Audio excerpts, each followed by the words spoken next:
श्री संदीप सौरभ।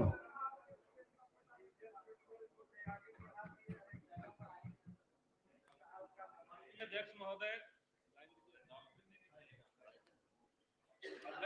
सरकार की तरफ से जो बजट प्रस्ताव लाया गया है उसको देखने के बाद अदम गोंडवी की दो पंक्ति याद आती है कि तुम्हारे फाइलों में गांव का मौसम गुलाबी है, मगर ये आंकड़े झूठे हैं, ये दावा किताबी है। और जो फर्जीवाड़ा बजट प्रस्ताव में है उसके कुछ बिंदुओं की तरफ मैं इस सदन का ध्यान आकृष्ट कराना चाहता हूं। बजट में सरकार ने केंद्र से जो मिलने वाला टैक्स में शेयर है उसको दिखाया है 91,181 करोड़ रुपए, लेकिन कुछ दिनों पहले जो यूनियन का बजट आया, केंद्र सरकार का जो बजट आया था, उसमें केंद्र सरकार ने बिहार को जो टैक्स वाला हिस्सा देने की बात कही वो सिर्फ 82,139 करोड़ का, यानी 10% का फर्जीवाड़ा टैक्स को बढ़ा करके दिखाने के लिए, आमद को बढ़ा करके दिखाने के लिए सरकार ने किया। इसी प्रकार से बिहार सरकार जो अपना टैक्स वसूलती है उसमें 18% का इजाफा दिखाया गया है लक्ष्य के रूप में, जो किसी भी अर्थशास्त्री से बात किया जाए तो यह संभव नहीं है। ये वर्तमान स्थिति में बिहार में संभव नहीं है। सवाल ये उठता है महोदय कि ये बार बार टैक्स को बढ़ा करके दिखाने का, आंकड़ों से जो खेलने का सरकार का रवैया है, इसका असल में जो खामियाजा भुगतना पड़ता है वो बिहार की जनता को भुगतना पड़ता है।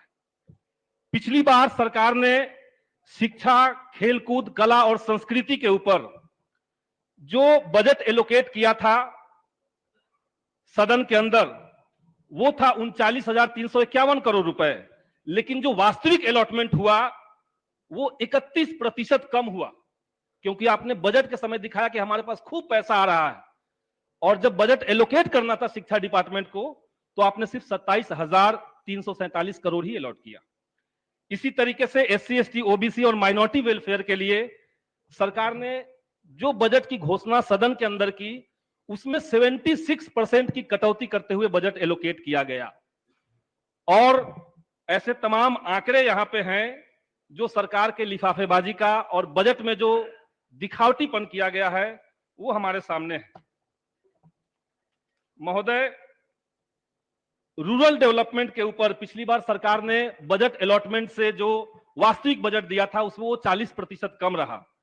इसी तरीके से एग्रीकल्चर और एलाइड एक्टिविटीज में 52% की कटौती हुई। तो इस तरह से आंकड़ों पे हम नहीं जाते हैं, बल्कि जो ज्वलंत सवाल बिहार के हैं और जो बजट से और सरकार की मंशा से जो चीजें गायब दिख रही है उसकी तरफ हम सरकार का इस सदन के माध्यम से ध्यान आकृष्ट कराना चाहते हैं। और वो निश्चित तौर से रोजगार का मसला है। जो हाल में NSO का आंकड़ा है, नेशनल स्टैटिस्टिकल ऑफिस का जो आंकड़ा है, वो ये कह रहा है कि 15 साल से लेकर के 59 साल की आयु में जो लेबर फोर्स पार्टिसिपेशन रेशियो है वो बिहार में सिर्फ 27.5% है। सिर्फ इतने लोगों का ही लेबर फोर्स का पार्टिसिपेशन SGDP बजट में हो रहा है। इसका सीधा मतलब है कि बड़े हिस्से के पास कोई रोजगार नहीं है। ये राष्ट्रीय आंकड़ा 41% के आसपास है। और रोजगार की बात करते हुए मुझे हाई कोर्ट का एक जजमेंट जो पिछले साल 15 जुलाई को आया था, मैं उसको कोट यहां पे करना चाहता हूं। हाई कोर्ट ने कहा था, माननीय हाई कोर्ट का एक वर्डिक्ट में ये बात आई थी कि भारत के संविधान में परिभाषित कोई भी संस्था इतनी बेदिमाग अर्थात माइंडलेस नहीं है जितनी बिहार की सरकार। अपनी गलती को छुपाने के लिए कोई भी संस्थान इतनी बेशर्मी नहीं कर सकती है जितनी कि बिहार की सरकार। ये हाई कोर्ट ने क्यों कहा? शिक्षा विभाग के शिक्षा से जुड़े हुए एक मसले पर रीट पिटीशन के जवाब में ये हाई कोर्ट ने कहा था। और हम देख रहे हैं कि आज बिहार में तमाम ऐसी बहालियां हैं जो सरकार के माइंडलेसनेस के चलते लाखों अभ्यर्थियों का जीवन जो है, उनका जो भविष्य है, उसको अंधकारमय बनाया जा रहा है। STT बहाली 2019 की अगर बात करें तो उसमें जो सरकार की तरफ से 37,000 बहालियों में हमें लगता है कि 37 बार गलतियां की गई है। पहले बार 12 मार्च को रिजल्ट जो आया, कहा गया कि सबकी नियुक्ति पक्की समझी जाए, सबकी नौकरी पक्की समझी जाए। माननीय शिक्षा मंत्री ने, शिक्षा विभाग के अपर मुख्य सचिव ने और शिक्षा विभाग के तमाम आला अधिकारियों ने प्रेस कॉन्फ्रेंस करके ये बात कहा। और अब हम देख रहे हैं कि शिक्षा विभाग में वो जो एसटीईटी का जो विज्ञप्ति था उसकी धज्जियां उड़ाते हुए बार बार बयान बदले जा रहे हैं। महोदय, मुझे 2-3 बातें और कह लेने का ही समय दिया गया है आपको। बीएसएससी इंटर स्तरीय बहाली में महोदय विज्ञप्ति के बजट को न मानते हुए 2014 से पहले का एनसीएल मांगा जा रहा है। अनियोजित कार्यपालक सहायक जो हैं उनकी नियुक्ति नहीं हो रही है, जबकि हाईकोर्ट ने कहा कि उनको नियुक्ति किया जाए और उनका काम सिर्फ वही करें। उसके बावजूद सरकार जो है वो शिक्षकों से उनका काम ले रही है।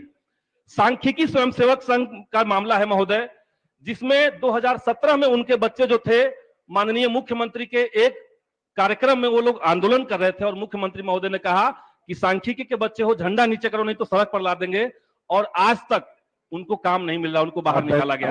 3 सेंटेंस महोदय, 3 सेंटेंस, 3 वाक्य सिर्फ मैं बोलूंगा महोदय, मैं सिर्फ 3 वाक्य बोल करके अपनी बात खत्म करूंगा। मैं सदन के माध्यम से सरकार से कहना चाहता हूं कि बिहार में एक पॉलिसी बने जिसमें हर बहाली के विज्ञप्ति में यह नियम बनाया जाए कि आपको विज्ञप्ति के अंदर विज्ञापन कब पूरा होगा उसका समय सीमा का उल्लेख हो। एक बात ये।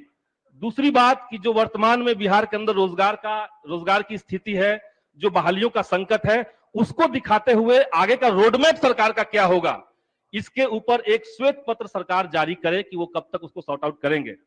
तीसरा मामला है महोदय कि युवाओं का जो संकट बिहार के अंदर दिख रहा है, जो सरकारी आंकड़ों से कहीं ज्यादा भयावह है, उसको सरकार लेकर के क्या सोचती है, उसे लेकर के मेरे ख्याल से एक अतिरिक्त सदन, विधानसभा का एक अतिरिक्त सत्र जिसमें रोजगार और तमाम जो 22 तरह की बहालियां बिहार में पेंडिंग पड़ी हुई है विभाग और सरकार की मनमानेपन के चलते, उसको लेकर के एक अतिरिक्त सत्र हो, यह भी मैं सरकार के सामने महोदय कहना चाहता हूं। आप सबका बहुत बहुत धन्यवाद।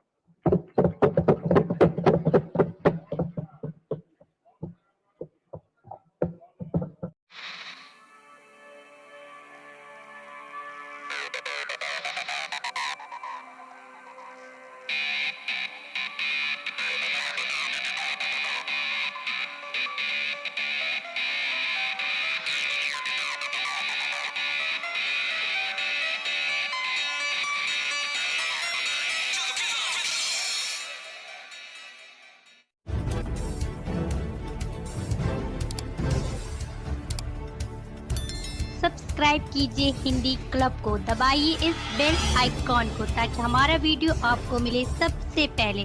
शेयर करें अपने दोस्तों के साथ ताकि वो भी इसका लाभ उठा सके। ये सब बिल्कुल फ्री है।